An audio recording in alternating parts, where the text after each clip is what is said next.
SC/ST பிரிவின் கீழ் வழக்கு பதிவு செய்யப்பட்டிருக்கிறது. சீமான் பயந்தவர் கிடையாது.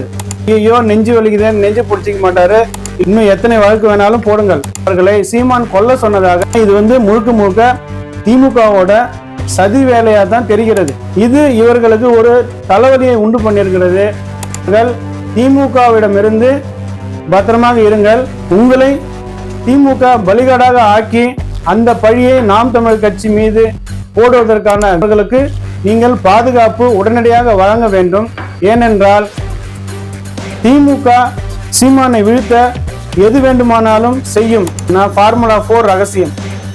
வன்னியர்களும் பறையர்களும் மோதலில் ஈடுபடுத்தி அதன் மூலமாக மக்களுக்கு இலவசத்தை கொடுத்து எப்படியெல்லாம் மக்களை ஏமாற்றலாம் என்ற ஒரு ரகசியத்தை 4 ரகசியம். இதுதான் ஃபார்முலா 4 ரகசியம். இந்த யார் மீது வேண்டுமானாலும் வழக்கு பதிவு செய்யலாம், யாரை வேண்டுமானாலும் கைது செய்யலாம், யார் மீது வேண்டுமானாலும் குண்டர் தடுப்பு சட்டத்தை போடலாம். கோயம்பேட்டில் இருக்கும் பஸ் ஸ்டாண்டை கிளாம்பாக்கத்துக்கு மாற்றலாம், கிளாம்பாக்கத்தில் இருக்கிற பஸ் ஸ்டாண்டை அடுத்ததாக செங்கல்பட்டுக்கு மாற்றலாம். தோன்றட்டும் செந்தமிழ் சமூகம், இது தமிழர் யுகம். அனைவருக்கும் வணக்கம். இது தமிழர் யுகம் மலையாளி. சீமான் அவர்கள் மீது SC/ST பிரிவின் கீழ் வழக்கு பதிவு செய்யப்பட்டிருக்கிறது. இந்த வழக்கு எதற்காக அப்படின்னா, விக்கிரவாண்டி இடைத்தேர்தலில் ஒரு சமுதாயத்தின் பெயரை அவர் பயன்படுத்தியதாக இந்த வழக்கு இப்ப போடப்பட்டிருக்கு. இந்த வழக்குக்கெல்லாம் அஞ்சாதவர் தான் அண்ணன் சீமான். இந்த வழக்கை சந்திப்பார். இந்த வழக்கை அண்ணன் எதிர்கொள்ள தயார். அவர் ஒன்றும் ஓடி ஒளிய மாட்டாரு. இல்ல ஐயோ நெஞ்சு வலிக்குதேன்னு நெஞ்சு பிடிச்சிக்க மாட்டாரு. இல்ல ஐயோ கொல்றாங்களேன்னு சொல்ல மாட்டாரு. அவர் எதற்கும் பயப்படாதவர். இந்த வழக்குல இன்னும் எத்தனை வழக்கு வேணாலும் போடுங்கள், அவர் சந்திக்க தயார். இப்பதான் கொஞ்ச நாளா சீமான் விசஸ் வருண்குமார் IPS அப்படின்னு போயிட்டு இருந்தது.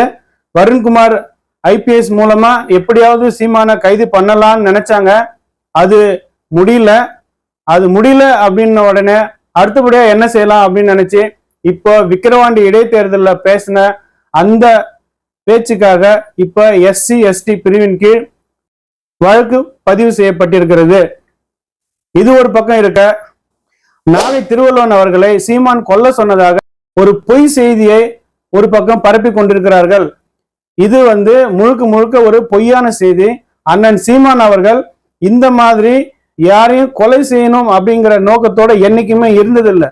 அவர் முன்வைக்கும் அரசியலே பாத்தீங்கன்னா பிறப்புக்கும் எல்லா உயிர்க்கும் அப்படிங்கிற ஒரு அரசியலை தான் அவர் முன்வைக்கிறார். எல்லா உயிரும் உயிர் தான் அப்படின்னு முன்வைக்கும் போது அவர் இன்னொருவரை கொலை செய்ய சொன்னதாக பொய் செய்தியை பரப்பும் இவர்களை தான் முதலில் அழைத்து விசாரிக்க வேண்டும். ஏன்னா இது முழுக்க முழுக்க திமுகவோட சதி வேலையா தான் தெரிகிறது.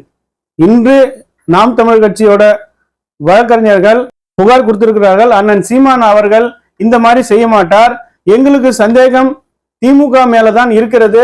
ஏனென்றால் கடந்த இந்த 2 ஆண்டுகளாக பாத்தீங்கன்னா சீமானை எப்படியாவது இந்த அரசியலிலிருந்து வெளியேற்றணும், மக்கள் மத்தியில் ஒரு கெட்ட பேரை சீமானுக்கு உண்டு பண்ணணும் அப்படிங்கிற வேலையை தான் இந்த திமுக தொடர்ந்து செஞ்சிட்டு வருது.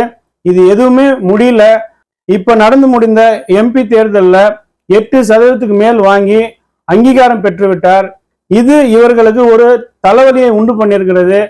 வரும் 2026 சட்டமன்ற தேர்தலில் திமுகவுக்கு பெரும் நெருக்கடியை சீமான் தந்து விடுவாரோ என்ற ஒரு அச்சமும் பயமும் திமுகவுக்கு இருக்கிறது. எனவே எப்படியாவது சீமானை அதற்குள் நாம் அடக்கி ஒடுக்கி ஆக வேண்டும் என்று பல முயற்சிகளில் ஈடுபட்டார்கள். அந்த முயற்சியில் ஒரு முயற்சி தான் வருண்குமார் IPS. இவரை வைத்து கைது செய்யலாம் என்று எவ்வளவு முயற்சி செய்தார்கள், அது முடியவில்லை. அதற்கப்புறம் இந்த SC/ST பிரிவின் கீழ் வழக்கு செய்திருக்கிறார்கள். அது இல்லாம இன்னொரு பக்கம் நாகை திருவள்ளுவனை கொலை செய்ய சீமான் முயற்சிக்கிறார் அப்படிங்கிற மாதிரி ஒரு பொருளையை கிளப்பிட்டு இருக்காங்க. நாகை திருவள்ளுவன் அவர்களுக்கு நாங்க வைக்கிற கோரிக்கை என்ன, அண்ணா நாகை திருவள்ளுவன் அவர்கள் திமுகவிடமிருந்து பத்திரமாக இருங்கள்.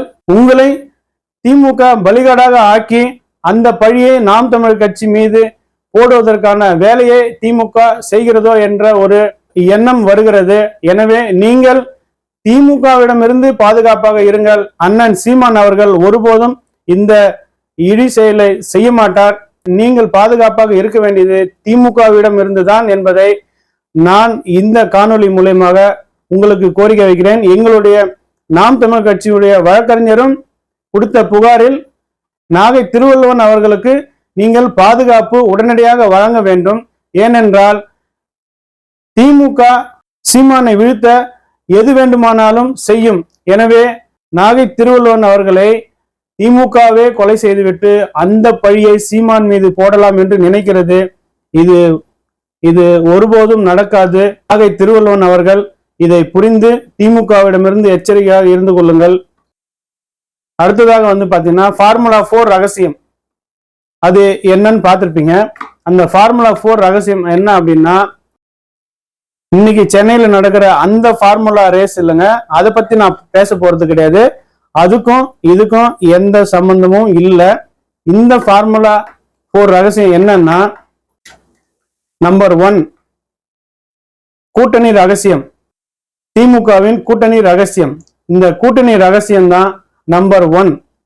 வன்னியர்களும் பறையர்களும் மோதலில் ஈடுபடுத்தி அதன் மூலமாக பறையர் வாக்கை நம்ம பக்கம் திருப்பும் முயற்சியை இந்த திமுக தொடர்ந்து செய்து கொண்டு வருகிறது. இன்னொரு பக்கம் சிறுபான்மையர் பாதுகாவலர் நாங்கள் தான் அப்படிங்கிற மாதிரி கிறிஸ்துவர் வாக்குகளையும் இஸ்லாமியர் வாக்குகளையும் குறிவைத்து தன் பக்கம் ஈர்க்கிறது. 2வது இலவசம். இந்த இலவசம் எதுக்குன்னா, மக்களுக்கு இலவசத்தை கொடுத்து எப்படியெல்லாம் மக்களை ஏமாற்றலாம் என்ற ஒரு ரகசியத்தை திமுக தெரிந்து வைத்திருக்கு. அதனால்தான் எப்பொழுது பார்த்தாலும் இலவசம் இலவசம் இலவசம். இந்த இலவசத்தை தவிர அவர்களுக்கு கொள்கை என்ற ஒன்று கிடையாது. 3வது ரகசியம் கோட்டரும் கோழி பிரியாணியும். 4வது ரகசியம் ஓட்டுக்கு பணம் கொடுப்பது. இந்த ஓட்டுக்கு பணம் கொடுப்பதும் இந்த கோட்டர் கோழி பிரியாணியும் இதை வைத்துதான் திமுக வெல்கிறது. இந்த 4 ரகசியம், இதுதான் ஃபார்முலா 4 ரகசியம். இந்த நம்பர் 1 கூட்டணி, நம்பர் 2 இலவசம், நம்பர் 3 கோட்டர் கோழி பிரியாணி, நம்பர் 4 ஓட்டுக்கு பணம் கொடுப்பது. இதை செய்து இந்த 4 ரகசியத்தையும் செய்தால் தமிழ்நாட்டில் ஆட்சியை பிடித்து விடலாம். ஆட்சியை பிடித்தால் ஆட்சியை பிடித்ததுக்கு அப்புறம் நாம் எது வேண்டுமானாலும் செய்யலாம். யார் மீது வேண்டுமானாலும் வழக்கு பதிவு செய்யலாம், யாரை வேண்டுமானாலும் கைது செய்யலாம், யார் மீது வேண்டுமானாலும் குண்டர் தடுப்பு சட்டத்தை போடலாம், ஊழல் செய்யலாம், கொள்ளையடிக்கலாம், கொலை பண்ணலாம், மணல் திருடலாம், மலையை வெட்டலாம், கரண்ட் பில் ஏற்றலாம், பத்திரப்பதிவுத்துறை கட்டணம் உயர்த்தலாம், பேருந்து கட்டணம் உயர்த்தலாம், பால் விலை உயர்த்தலாம், அத்தியாவசிய பொருட்களின் விலையை உயர்த்தலாம், தனியார் பள்ளிக்கூடத்தில் பாட புத்தகங்களின் விலையை ஏற்றலாம், கோயம்பேட்டில் இருக்கும் பஸ் ஸ்டாண்டை கிளாம்பாக்கத்துக்கு மாற்றலாம், கிளாம்பாக்கத்தில் இருக்கிற பஸ் ஸ்டாண்டை அடுத்ததாக செங்கல்பட்டுக்கு மாற்றலாம், சென்னை ஏர்போர்ட்டை பரந்தூர் விமான நிலையத்துக்கு மாற்றலாம், அடுத்தது பரந்தூர் விமான நிலையத்திலிருந்து அடுத்து வேறு எங்கு வேண்டுமானாலும் மாற்றலாம். ஃபார்முலா 4 கார் பந்தயம், மக்கள் வரி பணத்தில் 40 கோடி செலவில் ஃபார்முலா 4 கார் பந்தயம் நடத்தலாம்.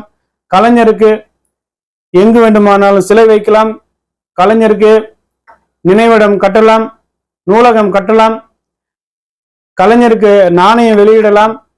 இப்படி குடும்பத்திற்காகவே மக்களின் வரி பணத்தை செலவு செய்யலாம்.